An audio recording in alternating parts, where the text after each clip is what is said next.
Hello, everybody, and welcome to episode 99, Gretzky episode of the Showbound podcast. Also, my typical golf score. But yeah, I'm your host, Michael Rask, and here with Ethan Cardwell. As always, Cards about to head to San Jose for Dev Camp. So, Cards, how's it going, man? Yeah, not bad, buddy. Just enjoying the weekend here. I gotta leave tomorrow I gotta leave my house at like 5 a.m. So not particularly looking forward to the wake up. So I'm just gonna get to bed early tonight and get some rest and then battle tomorrow for a travel day. But it's nice going to Cali though, because you get those 3 hours back. So I'm flying in. I'll get in there around 10:30 and then I'll have the rest of the day to kind of just get settled and everything like that. Makes things a lot better than flying in at night. So no complaints there. What do you got going on this Canada Day? At the cottage here, got the cousins, the family, everyone here, like having a good weekend. Just it's been sick weather this weekend finally. Like I've been to the cottage a couple times this year, and no, I haven't had any good weather. Like not like the type of weather you want to be jumping in the water type of thing until today finally. So been in the water all day. Hit the range with my new golf clubs. Got some new clubs, by the way. All the listeners who've been hearing me talk about my golf game. How about I'm the golf guy on the pod now, by the way? It's always me talking about it. Yeah, because my game's staying stagnant. I'm not getting better. I'm only getting worse. I'm on the grind. You're on the break, consistently break 90 train now. You're looking for that. Well, That's the now that I next. can putt, oh my God. Okay, for the listeners, I might have, I don't think I talked about it on the podcast. Maybe I have, but so I was always of the view, like putting is my worst part of my game. And I was always of the view, here we go into the golf talk already, but Yeah. I'll try and make it quick. I was of the view that like I had a crap putter and I couldn't putt. And I was like, why bother getting a nice putter when I can't putt? Because either way, I can't putt. We all know this. So it's not like I need to spend the money and get something new. Anyway, I was given a nice putter, multiple $100 putter, nice putter. I take this thing I went to the range and I hit the putting green and I sent Cardsy a video. I'm canning like 15-foot putts, like five in a row, just like, unreal. The putter changed everything, man. The putter literally, I can putt now. It was the putter.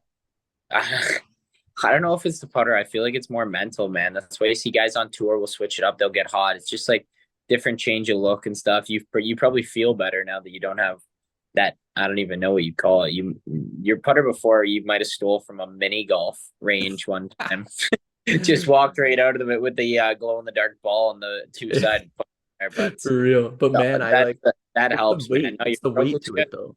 Yeah, I yeah. was Well, you're putting a feather before. Yeah, that's exactly. So now this thing's got Like, some weight and it kind of I'm doing the thing where you let it I'm about to demonstrate, but I'm on a podcast. No one can really see this anyway. Um Basically like I'm letting the weight of the putter kind of do the work. yeah, you don't need much arm movement. It's all just in the shoulder rock and kind of let the putter do the work from there. But yeah, when you're putting with a feather, it's so hard, man, because you don't know. Like it's hard to feel the ball. You want to have good feel of the ball coming off the face to understand how far it's going to go and how hard you need to hit it. There's so much that goes into it, but we're a hockey pod, so I know, yeah. that's that's for foreplay to take care of. Yeah, we got carried away quick. I mean, yeah, I want to talk about dev camp. I know like we'll have a lot more to talk about next episode when you're back, but like do you know like the schedule? Is it like rookie tournament and Yeah, all that? Like let's hear about all yeah. what's gonna happen. We actually have a sick schedule this year. I'm fired up. Like a little bit of like activities and stuff saved in, or built into it too. Like typically it's just like in the years past, it's been like you've been done at like noon or like one every day and you kind of just go to the hotel and chill. But this year we got bowling scheduled. I saw the schedule as well, and there's Alcatraz, a tour at Alcatraz. So I'm No super pumped way. about I'm that. I I'm got to, really into that. yeah, me too. I got to go there when I was, I think 10 or 11 I was. You're gonna be leading the tour. Yeah, I'll be the head man at the tour. No, but so like obviously like I remember it and everything, but like now to be able to go back when like I'm older and stuff and really understand kind of everything about it and stuff, that'll be exciting. So I'm looking forward to that. And then basically it's just like a skate and a workout every day, fitness testing on Monday, our first day. So when you guys listen to this right now on Monday, I'll be throwing up in a garbage can because that Wingate test. But no, it should be a great week. It's quick in and out. It's just 4 days, and we got a 3-on-3 tournament to finish. So, all in all, I'm really excited for it. Yeah, I think it should be a good time, and it's always good to see the guys that you haven't seen for a while. So that'll be nice as well. Yeah. Are you guys at the AHL rink? No, I think it's all ran from the Sharks rink, but like how it's set up is the AHL rink is attached to the Sharks practice rink and practice facility where they spend all Mhm. their time. So um I'm not sure if we'll go over to that side, but maybe the 3-on-3 tournaments there. I don't know. I haven't taken a deep enough look into the schedule yet. Yeah, the Tech CU Arena Yeah, looking it's sick. nasty. It's so sick. Sick. Well, I mean, kind of sick thing that we're on episode 99 here, by the way. Come a long way. We're one off 100. And so I'd posted up on the Showbound Insta asking for like suggestions for episode 100, what we kind of want to do. And there was some funny, I mean, a lot of them were like golf, as you probably saw, like go golfing, do a live golf thing. Like it's not, it's just not gonna happen. But it's Although, maybe one I day would, it's in the cards. Like, I don't know. Not yeah, and next episode though. either way though, like I was thinking we definitely got to get together and like celebrate 100 if it's just like a golf round on our own. Like I'm thinking like next week when I get back, but I think I'm going to Cabot right as soon as I get back. But the week Ooh, after, did I tell you I'm going to Cabot? no.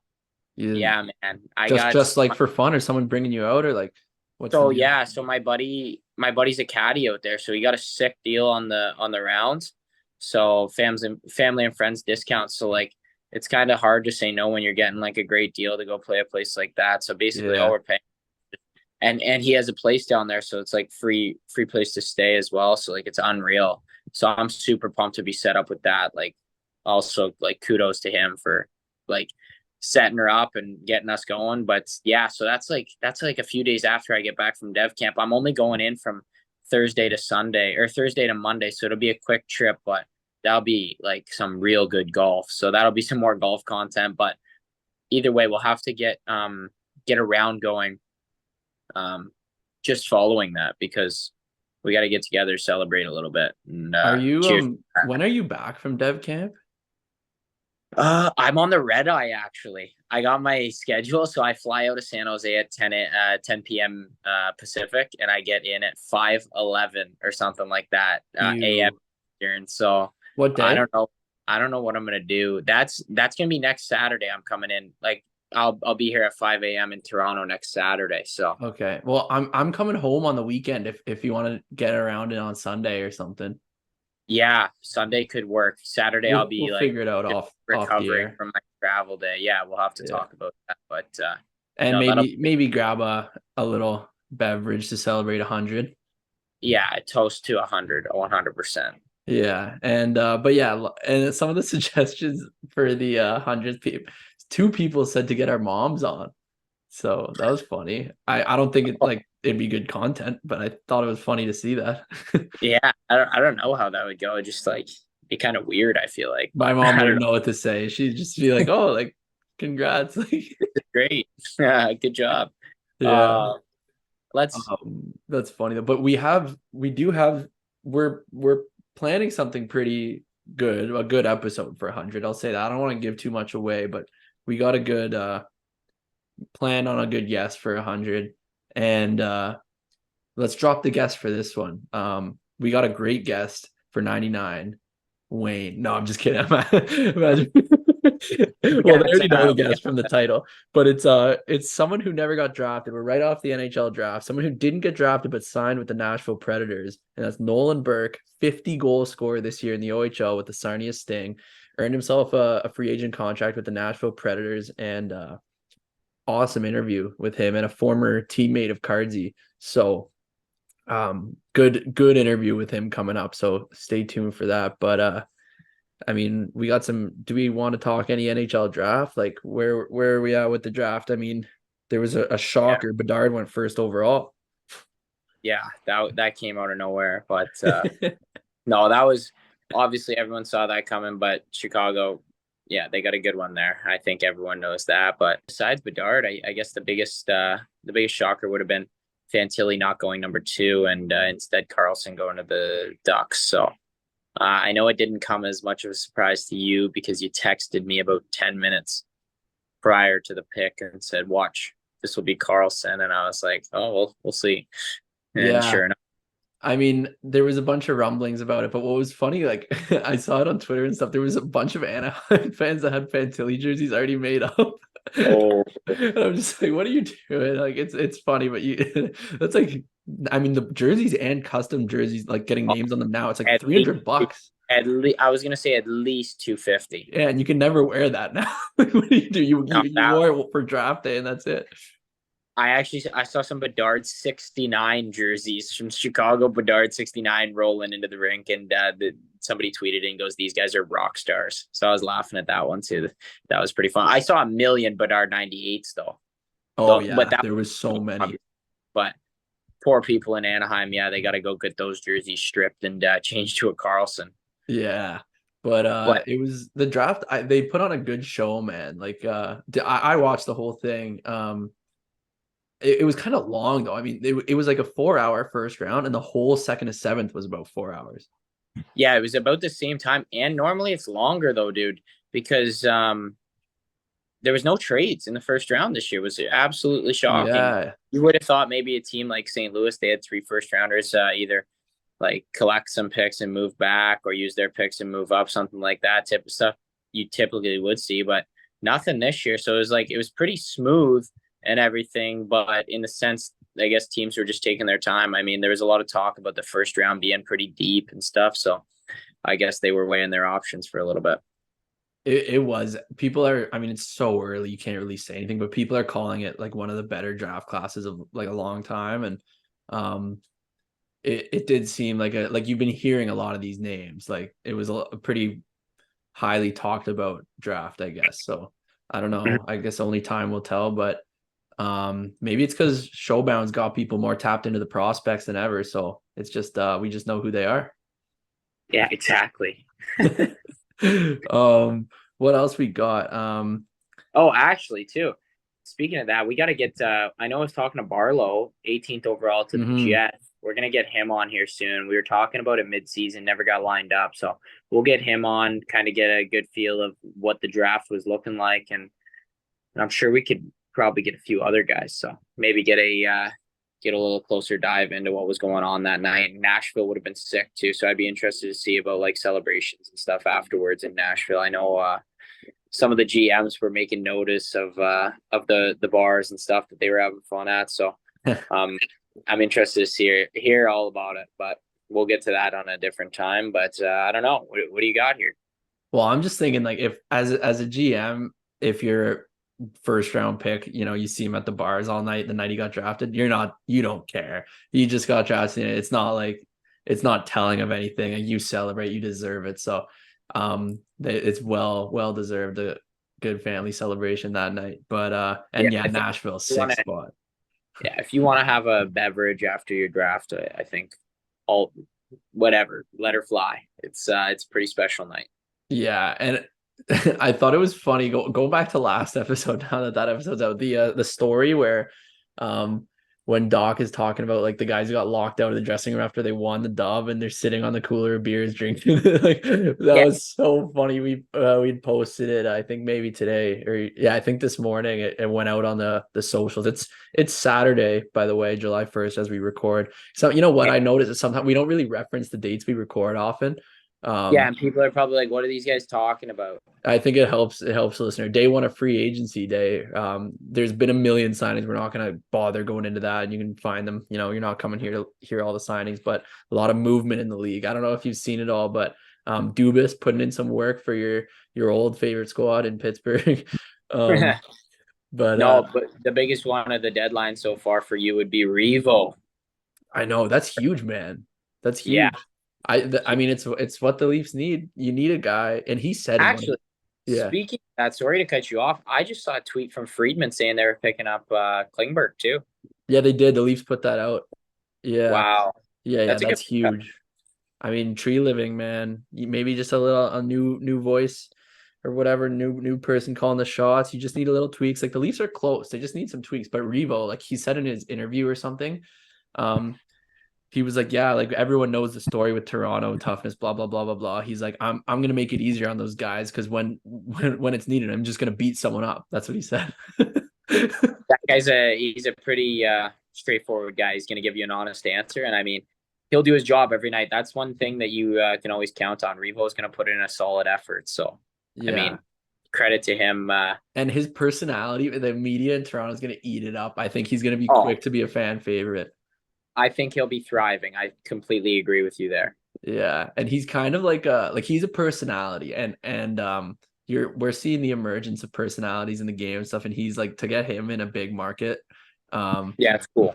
it's gonna be awesome. I'm excited, and I'm happy for him as a Leafs fan and a Sharks fan. You know, I'm a Sharks fan, Yeah, so a little supporting. Sharks are my second favorite team. I got Sharks shirts. I'm looking at getting a hat.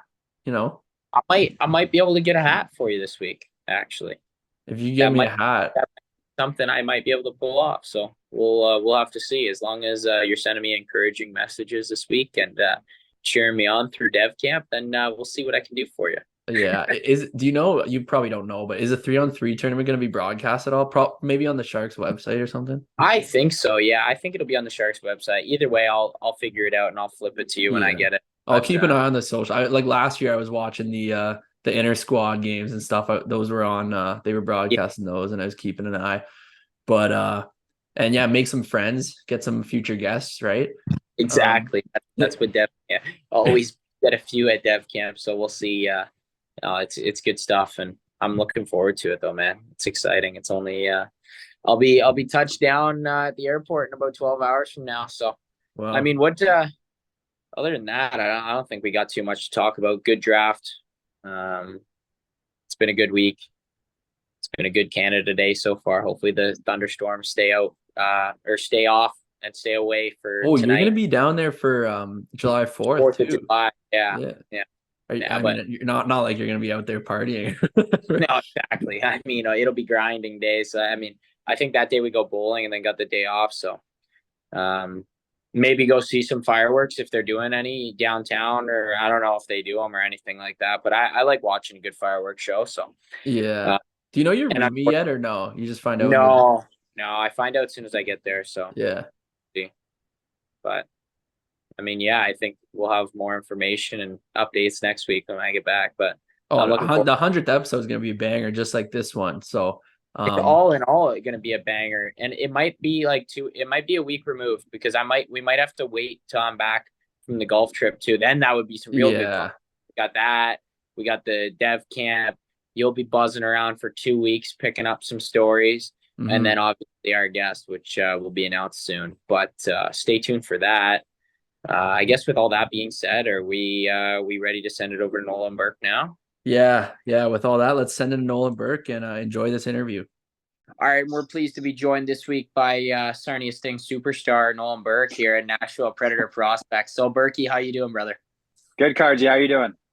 Yeah, not bad, hanging in there. But let's talk a little bit about the off season here. And I know we were talking a little bit before we got on the air here about golf and stuff like that. And you said you were just kind of getting back on the ice. So, what's the off Wait, season? Cards, I want to jump in before we get into hockey. One of the fan questions said, Berkey, did you just shoot a 120 somewhere? Oh, no, I didn't shoot a 120. I actually shot a 93, but it was my first round in 3 weeks because I'm kind of getting back in injury, so I couldn't really do anything for a while. So I kind of first round back, and I didn't know what to do. I didn't have anything. Didn't have the driver. Didn't have short game. Didn't have anything. So Well, yeah, it's just one 93 of those not days. having anything, like shooting a 93. I heard the rumor that you played Baxter Creek and you shot a generous 120. Okay, like who's saying this? Watsy maybe? I can't remember who said it. I didn't write it down. No.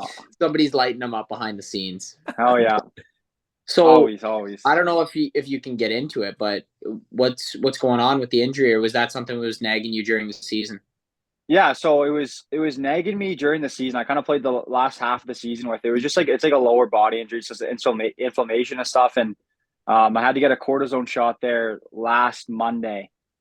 So I had to take the whole last week off, and I had like the rest the whole week, and then I kind of can just start getting back into things now. So it's been a long grind. It's kind of crappy there the last half of the season. Just kind of really playing, not really practicing too much, just trying to limit myself, like going to Cairo every day, and then just tried to rest after the season there for a bit. And it kind of wasn't really healing as good as we wanted to. So then we decided to get a cortisone shot, and it already feels a bit better. So hopefully just, keep rehabbing it, keep kind of, working hard, and then hopefully it should be good here in the next month or two. So yeah. So are you going to dev camp? Yeah, yeah, I'm going to dev camp. I think I leave Saturday, the first. So Yeah, yeah, it's the yeah. same with us too. So are you going to be on the ice and everything there? Or? I think I'm really I gotta still kind of when I get there, gotta talk to them about all that stuff. But I mean, I'm sure I'll skate and work out and stuff. I don't know if I'll be doing like really everything. Just kind Yeah, of exactly. getting back into it, kind of getting rehab stuff. But yeah, no, I should be perfectly good to go by September. So that's kind of the plan. But Yeah, that's good stuff. And the mhm. cortisone works wonders. So you'll be loving it here soon. But is there anything you got planned on working on this off season? Get better going into first year pro? Yeah, obviously, I think the biggest thing that I've kind of always had has just been my skating. Just kind of keep grinding that. I know I go to Tracy Tutton there, so we'll get that started back up, and she's been great. Mhm. And then just obviously just do the rest stuff, like do your skill stuff, do all that, kind of just keep getting bigger, faster, stronger in the gym. And then yeah, I think if I do all those stuff, hopefully it'll be a. I mean, I know it's gonna be really hard, but hopefully it'll be a decent transition at least. But yeah. Yeah. Yeah, well, I mean, you're coming off quite the season of transition. We'll get into it later, but it was 50 goals, and I think was it 56 games? Yeah. Yeah. That's insane. I will get into it later, but I want to even just take it back to your OHL draft a bit here. And you were a fourth round pick by Sarnia. Being like a fourth rounder, not like necessarily first, second round pick. Did you have any idea like where you were gonna go? Like, did you have a clue it was gonna be Sarnia? Like, tell us about that. Oh yeah. Sorry, I'm getting a couple calls here. Sorry about that.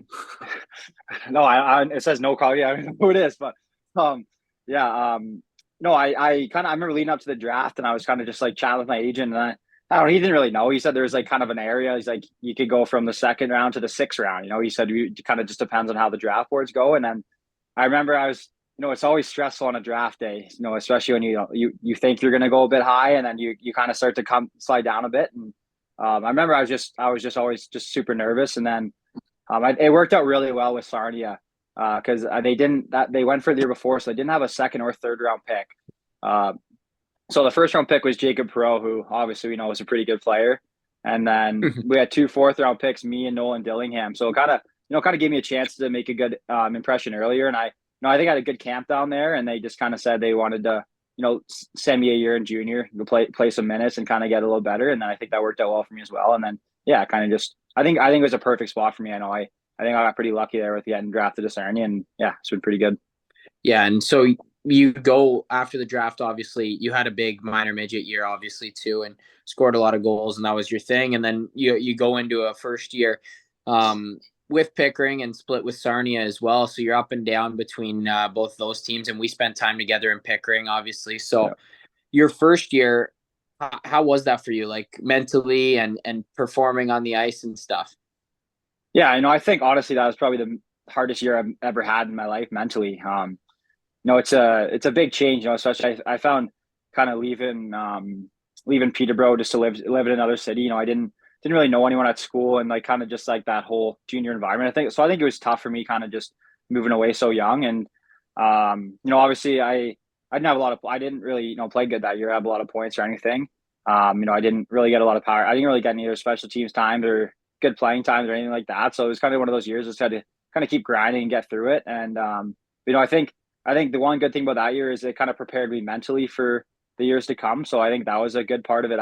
Like that aspect was a good part of it, and kind of just prepared me to go into places I'm not comfortable in, people like place I don't know, and kind of just meet people. So I think there was some good and bad things about that year for sure. But it was a nice taste to get down there at the end to play in Sarnia and get those a couple playoff games for experience. I think I played with Cardsy, and then I went to playing against them there in the playoffs there, so that was kind of cool. But yeah, no, it was a good experience, especially, and they kind of helped me going to the next year for sure. Yeah, that was interesting actually because we were kind of in sync all that year. I get traded to Pickering. We played together there for a bit, and then I actually think too. I think we scored our first OHL goals on the same night because I remembered seeing milestone moments, and I'm like, who else is scoring their first in like December or something? And it was Berkey. I'm like, oh shit, nice. So and that leads into the next question here. So, who'd you score your first OHL goal on, and how did it go down? Oh, I can't remember. Oh, it's right there. Kingston Frontenacs. I got a little plaque above. Starting to go with that. And it was kind of just I kind of just broke out to the right side. Jacob Pro feathered it through the middle to Ryan McGregor. Two great players there. And then I was kind of just going back door, and he threw him back to me, hit off my skate, and I kind of just poked it on my backhand. So it was a nice, easy one for the first one, but it was definitely cool, especially to be assisted by those guys was pretty cool as well. And yeah, no Cards. I think I remember your goal too. You come down the right side. It was a pretty nice one, wasn't it? Yeah, posting in. Yeah, Yeah. yeah. You got it. Yeah. I remember that was funny because the same Instagram post. It's Yeah, me and because I got the fishbowl on. You got the cage on. We just looked like complete youngins out there. Yeah. And then the goals side by side. That was good stuff. Yeah, no, I remember that right in the same snap. Yeah. Oh yeah. Yeah, Instagram post. Yeah. And then Cardsy's getting ripped for looking like a 7-year-old scoring his first goal. How about that pick? Oh, I remember the comments. They were electric. So funny. Just lighting me up. I heard throwing it back to Pickering quick. I heard Cardsy thought he ran the show in that locker room. Is that true? He wasn't that bad. I mean, definitely some swagger for sure. But no, he was always a great guy to everyone, though, for sure. No, and Berkey liked to give it to the older guys too. I think Berkey, myself, and Pillow, like we weren't afraid to give it out to the older guys. No, I would say we were a little too comfortable. Now looking back on it, I remember some funny stories about us giving it to the vets. But oh yeah, and especially I think once we started getting a couple OHL games under our belt, and then they would tell us what to then we felt too confident coming back from there. Yeah. No, you're just a young kid. No, I remember we'd have to go pick up the chucka pucks at first or second intermission. It was always me, you, and Pillow. We'd have to go grab the chucka pucks from center ice from all the fans throwing them on there. I remember you just step out there full gear after just playing like 40 minutes, and you're just picking up rubber pucks. I remember that was a funny moment for sure. But it's absurd. You think you're a player, and the next thing you know, you're part of the staff. You're clean up crew, Rask. Yeah, exactly. Guys are throwing rubber pucks at you. It's absurd. That's the OJ though. Oh, what a crazy league that place is. Show day. I mean, moving into your like kind of second full year in Sarnia. So I want to talk kind of like your second year and then the COVID year and stuff. So your second year, I think you kind of like now you're definitely a points guy. There's no doubt about that. But you had 10 points in your second year. And then there was the COVID year. Your third year was the COVID year, right? Yeah. No. And then your fourth year, you jump and have 59 points, like a huge jump from 10 to 59. Yeah, there's a big time off in between. So first of all, like in that COVID season, were you considering going overseas at all? Like you see a lot of guys going over there. Did that cross your mind at all? Yeah, I remember seeing like what Cardsy, Tomsy, and Blake Murray went over there, and I was talking to my agent a lot about it, but my agent at the time was like he thought there was going to be a season, so he wasn't too worried about that. So I was kind of just waiting, like, every 2 months they'd say, oh, we're starting this date now and then this date now. So I was kind of just waiting. I did want to go overseas, but I started thinking about it too late. By the time I wanted to do it, it was already, the teams were made. It was just kind of too late. So I honestly really did want to. I thought it would have been sick and really cool just to kind of get a little bit of exposure. But yeah, it was just kind of one of those things that just didn't kind of pan out. But yeah. Mm-hmm. So then going into that fourth year when you had the 59-point season, like what changed? Was it just a whole year of training? Was it just more opportunity higher in the lineup? Like, how was it for you that you developed so much that year? Yeah, I think it was a lot of stuff, kind of on all aspects off and on the ice. I remember that COVID year was really a chance for me to kind of just like, I think I matured a lot mentally, like as a person. I think the first 2 years I was just kind of like in it for like the junior experience. I was just, you're kind of just going through the motions. And then I think really that COVID year, I kind of flipped that switch where I was like, I really got to grind for this. And, I just remember, just working out every day, like 7 a.m., just kind of getting that strict routine. I was eating way better food than I was in the past. I wasn't trying to party as much as I like did before. I was just trying to like kind of focus on hockey. And, I went into that fourth year and I had no idea what to expect. I was like, it's actually a funny story. Like all the guys in Sarnia will tell this, like we didn't even know if I was going to make the team. I was like, just on the bubble. Like I was like, do they want old guys? They're going to take young guys. And then I remember first game I started on the third line and I had a 2-goal game against Windsor, first game of the year. And I think that kind of just gave me the motivation I needed and like the confidence to kind of keep going. I just kept building off that. And, I found some chemistry right away with Ty Voigt and Nolan Dan, especially Ty Voigt. And we kind of just like kept clicking. And then it kind of just, it kind of got a lot easier from there. Obviously, just kept working hard and play my game, but it just, it started to click. So I think it was just a lot of things, but I think the most biggest part was just like maturing mentally.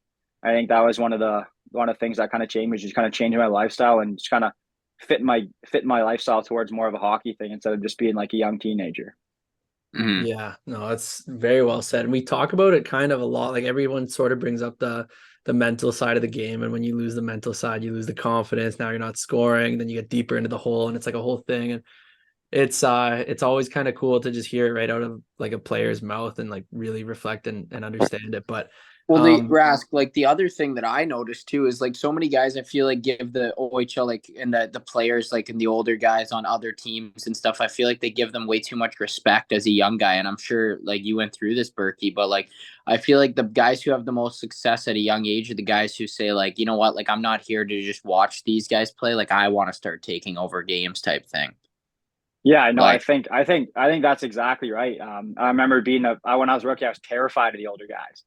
mm-hmm. I was, you're scared, you're out there and you're scared to make mistakes. So you dump the puck in, it's you're kind of playing the hockey that just like you're trying to go mistake free. So you stay in the lineup next night where, I remember like, I'll kind of use London as an example, just watching Barkey and Cowan, like played against the playoffs is like those guys, they're not afraid to make a mistake. They're young, but they want to take over the game and, their confidence is high and it kind of showed, I think that's exactly right. Is you kind of got to have that mindset as a youngin, and you just got to be like, I'm a good hockey player. I'm here for a reason. You just got to kind of just play your game and not worry about kind of like what, the older guys obviously are going to bark down your neck. That's just what the older guys do. But you just got to, find a way to keep your confidence up. I think that's really important as a youngin. Yeah. Now, it's funny that you say that because you might not have even realized it yet, but that advice is directly going to apply to both you now heading into this next season again. Like you got to remember, you're not there to like if you're starting in the AHL, like you can't be afraid to make a mistake. You can't play like you would as a rookie in the O. Like you're there, because they want you to be there. And it's easier said than done. But like for both of you guys, keep that in mind. It's the same mindset. Yeah. But even just back to that.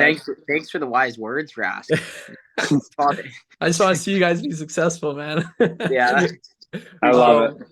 But just one more on that fourth year in Sarnia, because I know you were undrafted, and I'm just curious, like, were you discouraged at all after that fourth year, like not getting drafted then? And like even with that, what was your mentality heading into your overage year? Were you like, okay, like, I'm gonna go to school after this year, like I'm gonna work so hard and get myself a contract? Like where were you at after that? Yeah, after the fourth year, I didn't really expect to get drafted. Like just talking to the agent, like, yeah, I think he said I was on a couple of draft lists, but he said that was later and like it would have to like work perfectly for me to get drafted kind of thing. Like it would have to fall right. But I wasn't like, I remember I was like just driving around. I was just like, I peaked the draft in the 6th and 7th round just to like see if anything was happening, but I didn't really expect to. I was kind of just, focused on trying to go to a dev camp or main camp or a rookie camp. But I didn't get invited to a dev camp, which again, I wasn't too worried about. So yeah, like I think it was right after the draft, I got like the invite to the Buffalo Sabres rookie camp, and I just jumped on that right away. I didn't want to like risk nothing else coming. And I remember it's just kind of that motivation. I was like I wasn't good at school. I was good at school, but like I was so focused on hockey that I didn't like get the greatest marks. And I just remember I was like, I want to play hockey. I don't want to go to school. So I just like, it was kind of one of those things. I was like, I'm gonna try to get this contract or bust. And yeah, I had a good camp in Buffalo, good showing, and that kind of gave me some good confidence to kind of come back to Sarnia and just push the pace, not sit back. And yeah, just honestly, I had a good start, clicked right away, and I got pretty, like, I obviously worked hard, but I got pretty lucky as well. It just kind of everything fell right for Nashville there to kind of had a couple meetings with them, and then we just kind of got it done pretty quickly. And it was honestly a big relief because it was already September and I was stressing about a contract. I couldn't even, like I know like just playing with guys that they get to March and stuff, it's a terrible feeling. I'm just really lucky and like blessed that I kind of got that out of the way early. Yeah. Yeah, and even like I'm just laughing because your motivation almost like I gotta be good because I can't go to school. It's like I need to be better at hockey so I don't have to do a test. Like I'm just Well, laughing like at that. honestly, like I was like, I was like, this is something that I want to do and make money on. Like I was like, I love playing hockey. I love the competitiveness of it. I love, playing to win. And I thought I was like, I want to do this and make a living off it. And that was just kind of the thing. I was like, I'm just going to give it my all and see what happens. If I, I'm just not going to have any regrets. If I work as hard as I can and play well and don't sign, then so be it. But, I was just kind of hoping that if I just keep doing it, stick to it, that I will have a good enough start to kind of get seen, and it worked out well. So yeah, Yeah, that's actually funny that you say that because I was sitting in I was coming home from like a skate in Toronto the other day, and I was like, I was on the 401 in traffic coming home, and it took me probably like almost 2 hours. And on the ride home, I called JT, or I don't know who I called.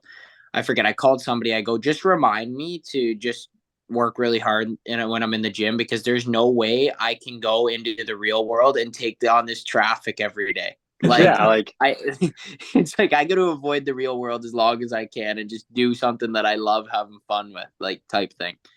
It's crazy, but yeah, no, San Jose has exactly. bad traffic though.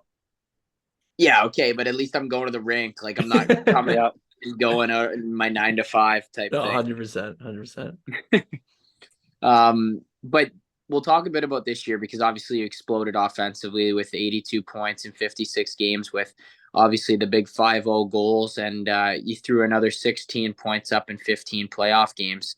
Look at that statistician right there. But you want to just talk about quickly like how you managed to kind of put up all those numbers, and like obviously like as I remember growing up against you, you were always a goal scorer. So to kind of find that touch again, like obviously you had a good year goal scoring the year before, but to really explode. yeah. I think I honestly think a lot of it was just kind of just like confidence mindset. I also played with some great players. Especially once Sasha got there and Dalbell and Deli and Kyrie. I was fortunate to play with a lot of good players around me, but it's just kind of one of those things. I think for my game is I know that I'm not the player that's going to go end to end and show and score sick goals like you, Cardsy. Like that's not my game. I'm like, and I just I kind of realized that like I kind of just found what I needed to do to score, and I get to the net. I feel like I'm good without the puck. I'm smart. I can get into areas where people can find me, and I was just trying to use everything I could to find a way to score. I most of my goals were probably below the hash marks, but that's fine. Like if I can find a way to put them in, just put them in. So You I don't just ask kept how, eh? Like yeah. So I just kind of kept to my strength, kept getting to that net, kept getting in open areas where people would find me. I just kept putting them in. So it was a lot of fun. I found this year is kind of like you find you really love you find your love for the game again when you're having fun, you're having so much fun. Especially after you miss a year from COVID. Before that you have 2 10-point seasons. It's not looking too good, and then you kind of get on a bit of a roll and you just kind of love the game again. And I think that was kind of a big part of it. I enjoyed going to the rink every day. I enjoyed playing hockey, and just kind of enjoyed winning and putting the puck in the net. So yeah, no, it's a lot of fun. But yeah, I just think just kind of found out who I am as a player and how to play a good role that would help me, and just kind of stuck to it. Yeah, and you were automatic at goal scoring, almost a goal per game. So, and I actually, this is pretty funny. The listeners will love this. So, obviously, you're real close with Anson Thornton, goalie, my goalie. So, it was when you were at 49 goals. I remember the night before. He just flips the phone over to me. He doesn't say anything. It just says like, and it's a text from Berkey to him. He goes, "What celly should I do tomorrow when I hit 50?" So that's when you know you're hot and you know you're on fire. When you it's just automatic. He's not even thinking about the goal. He's just thinking about the Yeah. celly for 50. what celly did you pull too? I kind of just froze and like went on a knee. I don't know. I didn't want to do anything too crazy. I remember I was talking like some of the guys were all talking about it, and we were thinking maybe do a handshake or something with Foyder, but then like that was done last year and stuff, and I thought that was a bit too much. So we just kind of stuck to something smaller. But yeah, no, me and Anson always joke with each other. He's a beauty. So yeah, no, I was kind of grinding, giving it to him a bit and talking. But yeah, no, actually the funny thing too is I didn't score that next game. No, I And know, then I know. after, That was the and then best part. I was waiting to see if you mentioned that. yeah, and then I didn't score the next game, and then I was like, oh crap, I don't think I'm going to score again for the rest of the season. So then after I was stressing about that, I was like, oh, I think I just jinxed myself. But Yeah. yeah, no, And then it worked out good, but I was like, holy cow, I was kind of scared there for a second, but yeah. Yeah, he the day after, because we were playing that night. I think we were like winning or something, and then I honestly think he was backing up or something. So it was like soon as the game ended, like he had his phone out, and I'm like, "Birdie score," and he's like, "No." I'm like, "Have you heard anything?" He goes, "No, crickets from him right now." No, I know. I think I texted him and I was like, dude, I don't think I'm going to score now. I was like, I think I just jinxed myself. But yeah, Well, it no, ended up working out, but yeah, no, it was all good. obviously, like we already talked about, you're in the contract with Nashville. So kind of like, you want to talk to us about how you find out you were signing? Yeah, so it was actually like crazy quick. Like it was honestly a bit like I was it was like really just like kind of in shock a bit. I remember I got a text from my GM and he said, hey, Nashville, there's a Nashville scout wants to take you out for breakfast. So I remember I had breakfast with him.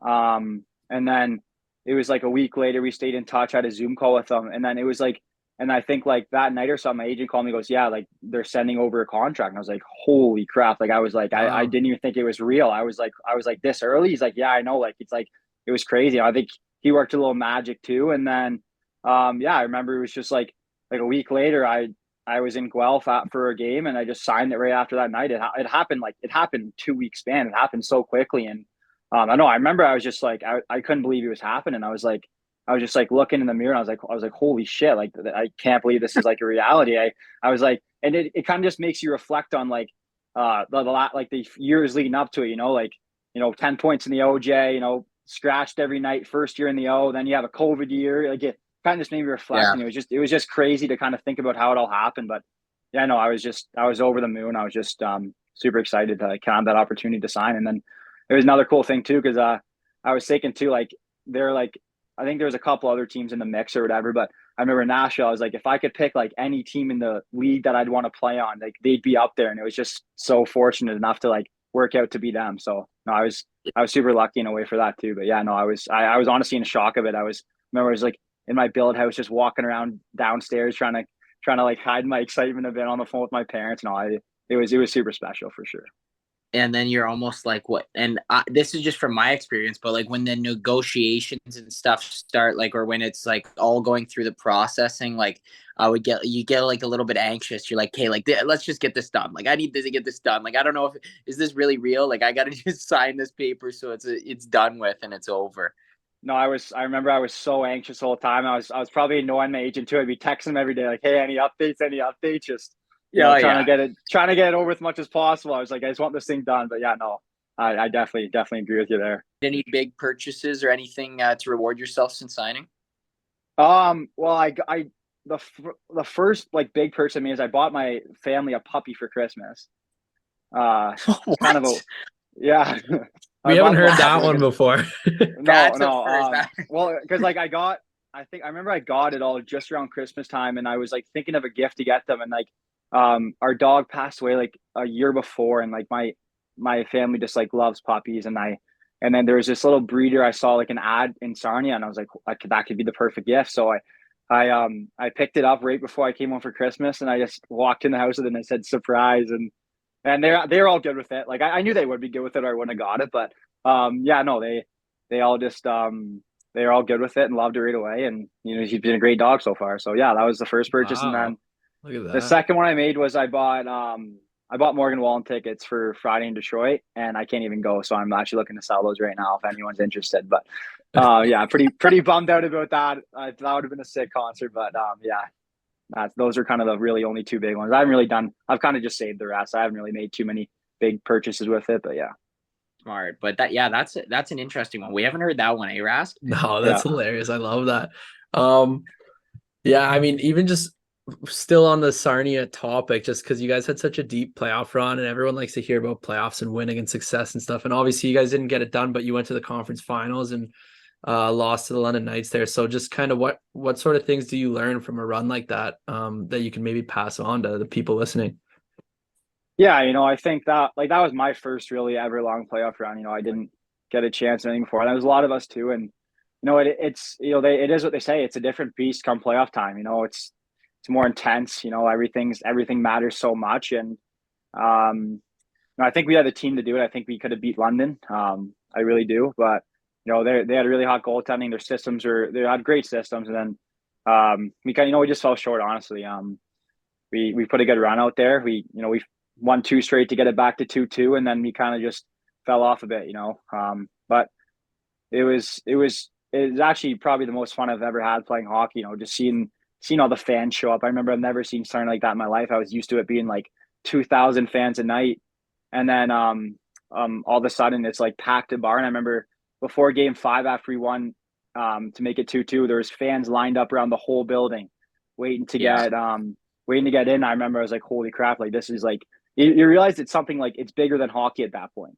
You have like a whole city around you. The buzz is all around about your team, and you just kind of realize like this is bigger than hockey. Like this is like it's a lifestyle for most people, and it kind of just really gives you motivation to kind of work hard and try to do it for the fans. But I think obviously we didn't end where we wanted to. I think we kind of made a good staple for Sarnia that they haven't really seen in a long time, and kind of just got the fans excited. And hopefully the younger guys on my team, hopefully we kind of gave them a little winning taste, and that can fuel them in a few years to kind of put up another run for sure. Mm-hmm. Do you have any like stories or memories from the run that you want to share? Like maybe just like someone doing anything funny or like anything like that? I have a couple I probably can't say on here. Yeah. But no, it was like we did a lot of fun stuff. We had a big board where we put moments from every game. Actually the Guelph series, I had strep, so I had to ride up with the assistant coach, and I was dying. I had like 3 hours of sleep that night, and I remember that was the game where I got like what was it? Overtime. No, it wasn't that one. It wasn't that one. It was the one before that in Guelph when we won like 7-3 or something. And then so like for our board, we always take pictures. And one of the pictures was like me covering my face like this with all the other boys on the other side, just because like I was kind of separate from the whole night. So just kind of little funny stuff like that we did. But like nothing really specific. We just we had a lot of fun during the playoffs. And we were a pretty tight group of guys. So it was definitely good battling with them every night for sure. Mm-hmm. Yeah. No, yeah, you guys look like you had a lot of fun there, and some of the stuff, I think I've heard a few stories and stuff like that, but we'll keep those for another day. But we'll go into quickly some personality questions. We can bang them out here, but so how would your teammates describe you? I think they describe me as a pretty goofy guy. Fun. I'd agree. I agree. I like to throw chirps out there for sure. Me and the boys would be getting some good chirp battles. But other than that, I think they just say I'm a hard worker. I'd say I'm a pretty good team guy. I like to put the team first and stuff. And I think I don't know. You have to ask some of them, but I think it'd be pretty decent comments there. Yeah. Yeah, from my short experience in Picture, I'd agree with those comments there. But this is actually funny. I haven't seen this one on one of our things in a while. But so, how do you eat a cupcake? Like you going top down, you're taking the wrapper off. What are you doing? Well, I think I'm taking the wrapper off first, and I'm trying to hold it from the bottom to not get any icing on my fingers, and then I feel like I just kind of take a big bite from the front of it. I don't know. I'm not really like pretty specific with that. I just take a big bite from the just right on the middle of it, and then trying to keep eating around it. Nothing too crazy, but get a little bang for your buck on every You're going in a circle then. Is that what you mean? Like going in a circle. Attack getting a little frosting and like cake in each bite, so it's a nice balanced mix there. That's awesome. If you couldn't be a pro athlete in any sport, what would you do? Clearly you'd be nothing. You wouldn't go to school. Yeah. You got to get into the trades for sure. Do you say if I couldn't PhD be student? If I couldn't be a professional hockey player, what would I be? Of any sport or any sport? You're just I don't know. I remember my dream when I was younger was to be a lawyer, and that probably wouldn't be a possibility. But honestly, I don't know. I feel like I'd want to do something involved with sports, like be like a scout or be like an agent, like something like along those lines. But like I know that's hard to do. You got to have a good career experience with that. But I feel like I need to do something around sports. Like I feel like I just need to be around it. But I don't know. I honestly that's a hard question. Like I can't even give you a direct answer to that. I feel like if I would have just had to like kind of go to school and kind of just see where it took me, see if I get a little opportunity somewhere. But I don't even really have like a specific thing that I'd want to do. That's I kind of like that. I saw this interview today from McDavid's like draft interview with Edmonton when he was draft eligible, and it was like, if you couldn't play pro hockey, like what would you want to do? He's like, I've never thought about it. Like I don't even want to answer. Like he's like, I only want to be a pro hockey player. Like it was Yeah. sick.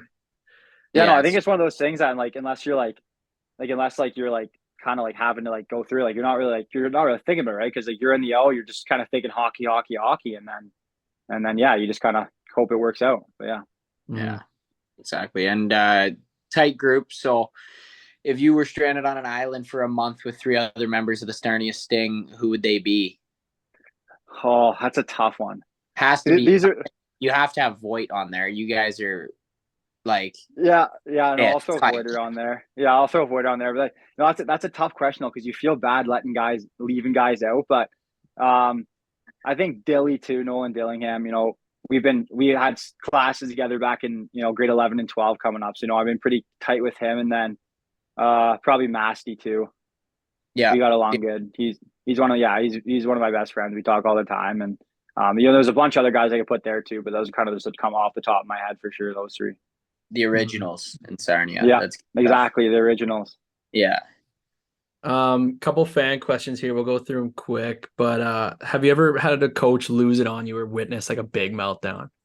Oh, I don't know if I've really had any like in the O. It's kind of different now. I remember back in my lacrosse days, I was holding my stick upside down, and the coach came over and whacked it on my hand. He's like, "That's not how you hold a stick," and was just ripping me for it. And I think it was the same coach too that year. I was drinking a Gatorade after the game, and he like came up and grabbed the Gatorade through, and I was like, "You didn't work hard enough to deserve that Gatorade or something." No, just some old. You didn't sweat enough. Yeah, you didn't sweat enough. No, I remember actually having Hatcher as a coach my first year in Sarnia. You're always like he's a big guy, and he didn't talk much, so you're always kind of a little scared of him. And then I remember whenever someone would mess up a drill, he'd just blow it down right away, and you'd have to hear it. But that's kind of man, yeah. But other than that, I think like just kind of playing for Tanger and Sarnia, he wasn't really, he'd be getting mad when he had to when we were playing absolutely ridiculous, but he was a pretty like level-minded coach, pretty open, and he was really good. I love Tanger, so yeah. And kind of like one more here. It's sort of, you kind of actually answered it earlier, but what's the trick to scoring tap-ins? Who put that? That's got to be the same guy who put the one. It's got to be the same guy that put the 120. They were different. Let me pull it up. It was someone who was either on your Anson, team or I'd say it was either Anson. Oh, I really can only think of Anson. It was Boyder. Oh, Voigt's, yeah, he's my buddy from back home. I should have guessed that. He gives it to me a lot too. Yeah, your boy Watts, he said the other one. Yeah, I'm not surprised. Why do you think he's a joke? Yeah, why do you think he's a jokester sometimes too? Cardsy knows that one for sure, but oh yeah, lighting you up in the comments. But yeah, you answered it. You got a good hockey mind. Guy knows how to get to the net. Get to the net, find space, tap them in, use the backhand. Yeah, but as Boyder and the boys would say, just get back door and let Voigt find you. That's what they always tell me. So I'll go with that one. Yeah. Well, there's no problem with that when the guy leads the league. I don't blame you for doing that. Exactly. Well, I mean, that kind of wraps it up here. I'll let Cards sort of finish off, but I just want to thank you for doing this and taking the time, and also just show you're a longtime follower of the podcast, aren't you? I think I followed it probably right back when it started. I got to be up there. I don't know exactly when, but I got to be up there for sure, I think. So that's what we like to see. Appreciate it. And really, really happy to have you on and meet you. And I just want to say good luck in your next season and your pro career and all that. I hope it works out and you never have to touch a book or do anything and have a long career. So thanks for hopping on, and Cards, I'll let you finish it up. Yeah, no, just always a pleasure talking to you, Berkey. As we mentioned before, we'll get together for a round of golf here this summer, and just enjoy Dev Camp, soak it in, and enjoy Nashville, and we'll see you soon, buddy. Thank you. Yeah, thanks for having me, guys. Absolute pleasure, and good luck to you too, Cardsy, and then stay in touch here. Send me a couple of texts, and we'll figure out the golf and stuff. Absolutely, brother. See you, buddy. All right, thanks, guys.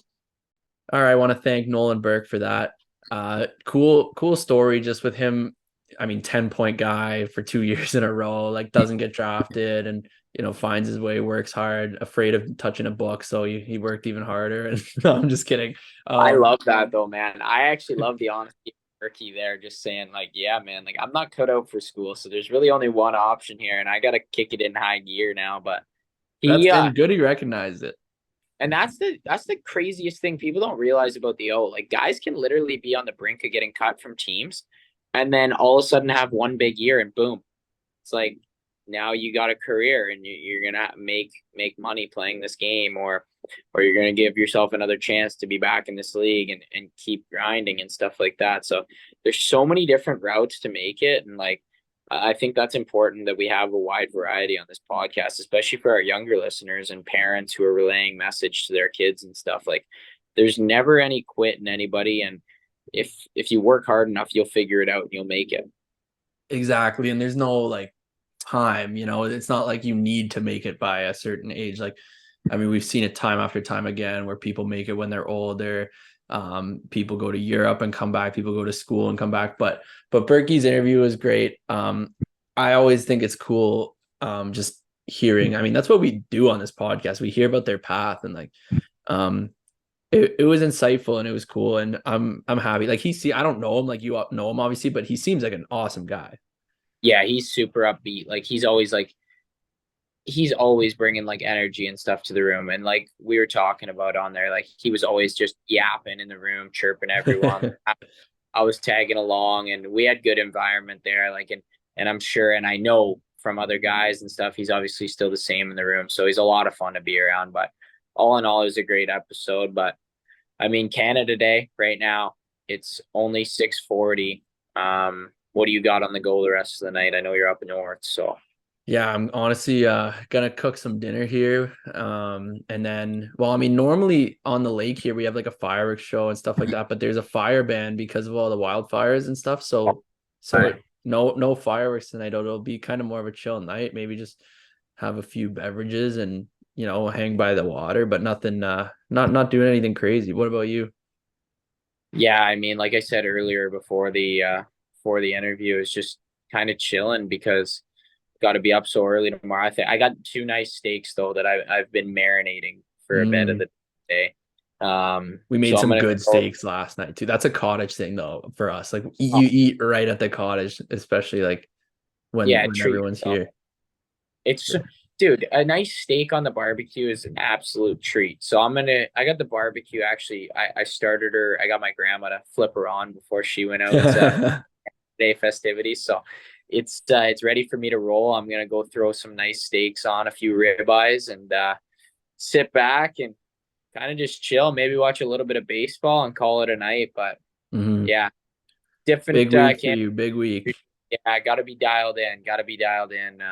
But no, I'm looking forward to the week. But nice chill night. Didn't hurt anybody. Actually, you know what I'm gonna be doing? So you know the Normatec boots? Yeah. I snap you. I'm wearing them every day in the rink this year. Brock, remember?